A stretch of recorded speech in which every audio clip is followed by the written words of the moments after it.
Hi, I am Ganesh. Today I am going to talk about safety risk assessment and how it can be implemented in site.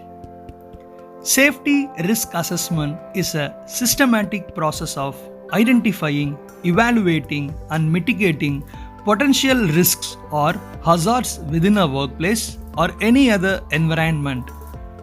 It involves analyzing the likelihood and severity of potential incidents or accidents and implementing measures to reduce or eliminate those risks. The goal of safety risk assessment is to proactively identify and address potential dangers to prevent harm to people, property, or the environment. Here are the key steps involved in conducting safety risk assessment. Step 1. Identifying hazards. Begin by identifying potential hazards or sources of risk within the environment.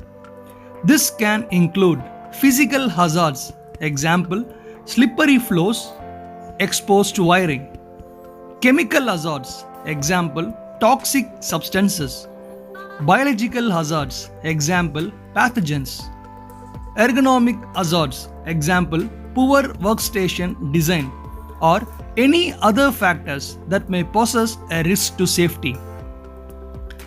Step 2. Assess risk. Evaluate the likelihood and severity of each identified hazard. This typically involves assigning a numeric value to represent the likelihood.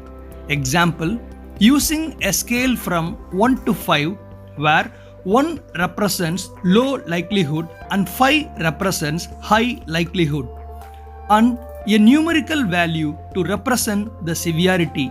Example, using a scale from 1 to 5 where 1 represents low severity and 5 represents high severity of potential incidents associated with each hazard. Step 3. Determine risk levels. Calculate the level of risk associated with each hazard by multiplying the likelihood and severity scores. This can help prioritize the risk and focus efforts on those with the highest potential impact. Step 4. Identifying control measures.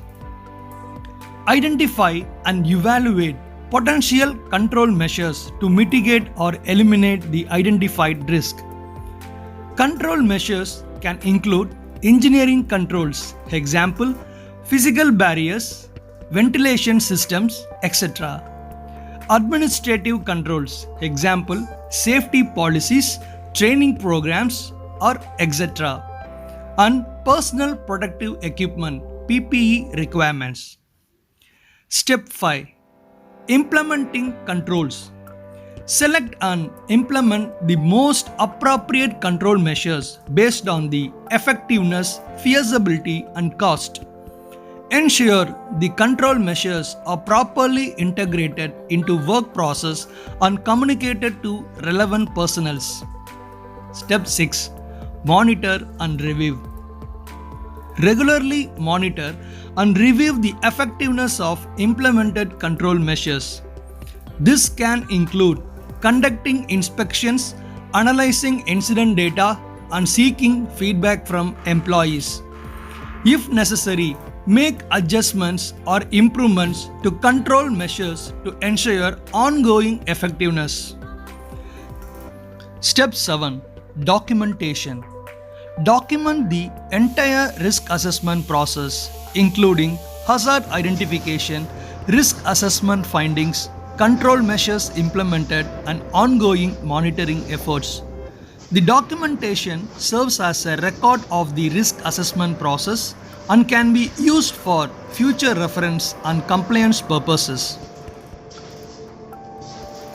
It is important to involve relevant stakeholders such as employees, supervisors, and safety professionals in the risk assessment process to gather diverse perspectives and ensure comprehensive identification and assessment of risk. Additionally, periodic review and updates of the risk assessment should be conducted to account for changes in the work environment, process, or regulations that may introduce new hazards after existing risk levels.